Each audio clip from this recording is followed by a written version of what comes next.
कुछ करा भी है, हमने परमेश्वर के लिए कुछ करा है, हमें ऐसा नहीं होना। आगे बढ़िए। इस कारण दुष्ट लोग अदालत में स्थिर न रह सकेंगे और न पापी धर्मियों की मंडली में ठहरेंगे।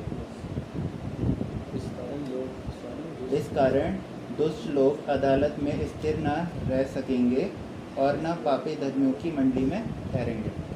अगर हमने कुछ भी गलत या फिर कुछ भी चीज़ नहीं करा हो तो कुछ लोग कुछ भी नहीं बोल पाएंगे हमें। अगर हम लोग इन वचनों में चले, हमारी जो 10 कमांड्स है, अगर हम उसमें चले तो हम उस पर भी बोलते हैं, हमें दूसरे लोग या फिर कोई भी कुछ नहीं बोल पाएंगे, क्योंकि हमारे साथ कोई ऐसा होगा ही नहीं कि हमने कुछ ऐसी चीज़ करी, क्योंकि हम हर एक चीज़ में समा बनने वाले हैं। हम हर एक चीज़ में ऐसे नहीं है कि हमने गुस्से में बोल दिया कि इसने मुझे एक मारा तो मैं भी उसे एक मारूंगा, ऐसी बात नहीं होती हमारे बीच में अब। क्योंकि जब से मैंने वचन को पढ़ा तो तब से हमारे बीच में ऐसी बात अब नहीं होती, क्योंकि ये है परमेश्वर हमें यही कहता है कि कुछ क्षमा कर। और जैसे वो बोला कि अदालत में स्थिर न रह सकेंगे। स्थिर न रह सकेंगे। जैसे अभी कल लड़ाई हम रोज़ एक दूसरे को मरते हुए देख रहे हैं। परमेश्वर वो नहीं चाहता है। परमेश्वर चाहता है कि हम अपना वचन दूसरों तक पहुँचाए, हर एक चीज़ अपनी आवाज़ पहुँचाए, ताकि वो लोग सुधर जाए। मेरी मम्मी ने वो रोज़ मुझे बाइबिल इसलिए पकड़ाई थी कि रोज़ मतलब मम्मी को वो था कि हम लोग बाइबिल बांटते हैं, हर एक चीज़ करते हैं, लेकिन एक दिन मम्मी को अगुवाई हुई। परमेश्वर ने बोला कि तू सबको बाइबिल बांटी, लेकिन क्या तेरे बच्चों के पास बाइबिल है? उस चीज़ को मम्मी ने लिया, उस चीज़ को मम्मी ने बोला कि मैं अपने बच्चों को भी बाइबिल दूँगी।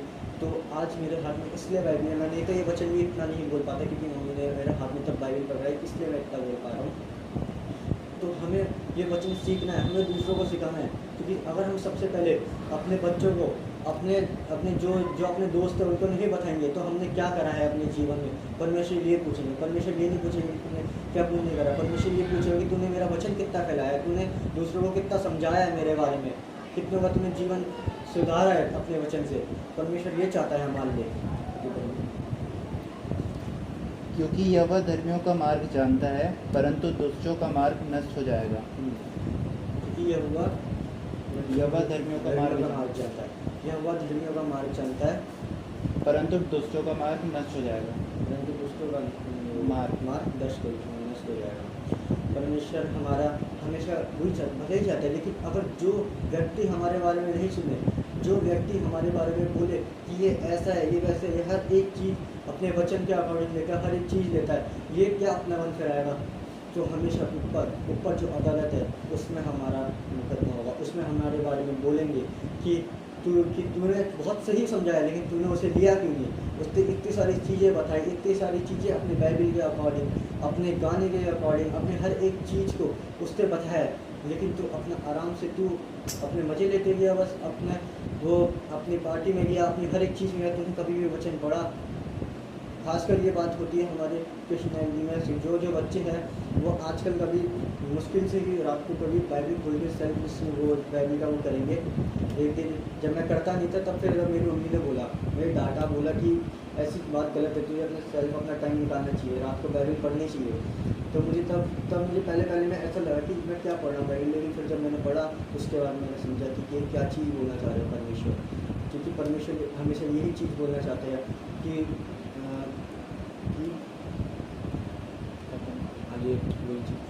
परंतु दुष्टों का मार्ग नष्ट हो जाएगा। दुष्टों का मार्ग नष्ट हो जाएगा। मुझे मेरी मदर, मुझे मेरी मम्मी उस चीज़ से बचाना चाहती थी, उस दुष्ट के मार्ग से बचाना चाहती थी जिस मार्ग में मैं नहीं चलूँ, उस चीज़ से बचाना चाहती थी। क्योंकि अगर मेरी मम्मी अब बाहर सबको प्रचार दे रही है, सबको प्रचार बांट रही है, और अगर वही अपने घर में अपने बच्चों को एक बाइबिल नहीं पढ़ा पा रही, एक चीज़ नहीं पढ़ा पा रही, तो किस बात का प्रचार बांट रही है? हर एक चीज़ का प्रचार कर रही है मेरी मम्मी, लेकिन अगर अपने घर में एक चीज़ नहीं पा रही, तो मेरी मम्मी ने वही चीज़ बताया। परमेश्वर ने उनसे बातचीत की, परमेश्वर ने उन्हें बोला कि ये बात गलत है, ये अपने घर में बता, अपने बच्चों को बता। वो चीज़ हम करते हैं अपने लिए। और जब मेरी मम्मी का एक बार न्यूरो हुआ था, जब मेरी मम्मी का एक बार न्यूरो ऑपरेशन हो गई थी मम्मी, लेकिन तभी भी एक दिन मम्मी की फास्टिंग चली थी।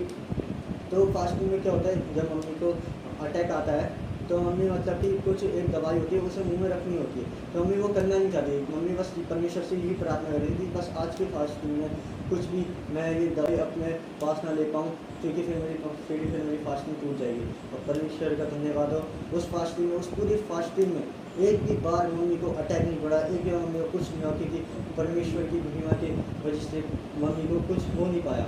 फिर दोस्त हर एक चीज़ डाली, लेकिन हमारे एक ही चीज़ थी, जब तक हमारे पास हमारा ये वचन है, हम जब तक अपने वचन से पढ़ेंगे, हम दुष्ट को हराएंगे, तब तक कुछ नहीं, तब तक दुष्ट हमारे लिए कुछ भी नहीं कर सकता है। क्योंकि दुष्ट को हम लोग ऐसे ही हराते रहेंगे, बीच में कर रहे हैं, क्योंकि हमें पता है कि दुष्ट को हराना है तो हमें दुआ प्रार्थना अपने जीवन में करनी पड़ेगी। हमें जीवन में अपनी दुआ प्रार्थना हर एक चीज़ लानी पड़ेगी। अपने दोस्तों को समझाना है, अपने हर एक चीज़ को समझाना है, अपने पड़ोसी को समझाना है कि दुआ प्रार्थना से क्या फ़ायदा होता है, क्या चीज़ होती है, दुआ प्रार्थना क्यों करे जाते हैं हमसे। मेरे दोस्त पूछ रहे थे कि मेरे दोस्त स्कूल में, वो बोल रहे थे कि तुम्हारे उसमें तुम्हारा वो कुछ होता है। मैंने कहा कि हाँ, हमारे जब पहला दिन होता है पूरे साल का, तो हमारा पाका शाह होता है। उन्होंने कहा कि हाँ, तो फिर उसमें वो क्या देते हैं, तो फिर उन्होंने कहा कि बल वो क्या बोलता, फिर एक पीछे से वो कहता कि नहीं, उस पर बियर होगी, उस पर कुछ ना कुछ ऐसी चीज़ होगी। लेकिन फिर मैंने कहा नहीं, ये बियर नहीं है, ये वो अंगूरों का रस है। जब परमेश्वर ने खाना खाया था तो परमेश्वर ने वो अंगूरों का रस इसलिए दिया था ताकि वो हम उनके खाने के भागीदार हो सके, हम वो चीज़ बता सके। तो वो आज इसलिए होती है, हमें वो इसलिए खिलाया जाता है। मैंने उसका असली मतलब उन्हें बताया, उन्होंने कहा कि अच्छा, कि हमारा डाउट हटा दिया उसमें से। तो फिर मैंने कहा कि वो तो हमारे बाइबल में भी लिखा है कि शराब को कभी ऐसे नहीं करना है, यूज़ नहीं करना है, ना हमें पीना है अल्कोहल, क्योंकि वो हमारे